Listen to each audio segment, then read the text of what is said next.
ఈరోజు గౌరవ ముఖ్యమంత్రి గారు శ్రీ వైఎస్ జగన్మోహన్ గారికి పుట్టినరోజు శుభాకాంక్షలు ముందుగా వారికి తెలియపరుస్తూ మరి ఆ సందర్భంగా ఈరోజు నర్సీపట్నం నియోజకవర్గంలో మరి బ్లడ్ క్యాంప్ని ఏర్పాటు చేయడం జరిగింది.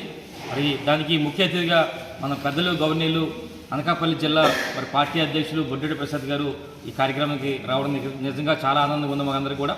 అయితే ఈరోజు 4 మండలాల్లో కూడా నర్సీపట్నం నుంచి 4 మండలాల్లో కూడా పార్టీ నాయకులందరూ కూడా హాస్పిటల్కి వెళ్ళి ప్రతి ఒక్కరు కూడా పాలు పండ్లు ఇచ్చి కార్యక్రమం చేస్తూ కేక్ కటింగ్లు అన్నీ కూడా చేయడం జరుగుతుంది. అంటే భారీ ఎత్తున మేము సుమారుగా 2010వ సంవత్సరంలో గౌరవ ముఖ్యమంత్రి గారి ద్వారా మేము పార్టీలో జాయిన్ అవ్వడం జరిగింది.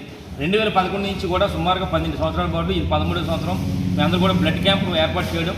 ముందుగా నేనే ఈ 12 సంవత్సరాల నుంచి కూడా ఫస్ట్ నేను ఇస్తూ నాతో పాటు మా పార్టీ నాయకులందరూ కూడా ఇవ్వడం జరుగుతుంది. ఇది 13వసారి మేము ఇవ్వడం జరుగుతుంది. మరి ఏదైనా కూడా ఈరోజు చూస్తున్నాం ఈ 4.5 సంవత్సరాల కాలంలో గౌరవ ముఖ్యమంత్రి గారు ఎక్కడ పార్టీలు చూడకుండా రాజకీయం చూడకుండా అందరికీ కూడా ప్రతి ఒక్కరు అర్హులైన ప్రతి ఒక్కరు కూడా ఎన్నో సంక్షేమ పథకాలు అందిస్తారు. ఈరోజు ఏ గ్రామం వెళ్ళినా సరే ఏ ఇంటికి వెళ్ళినా సరే మళ్ళీ జగన్మోహన్ గారే ఉండాలి, మరియు 30 సంవత్సరాల పాటు ముఖ్యమంత్రిగా ఉండాలని చెప్పి ప్రజలందరూ కోరుకుంటున్నారు.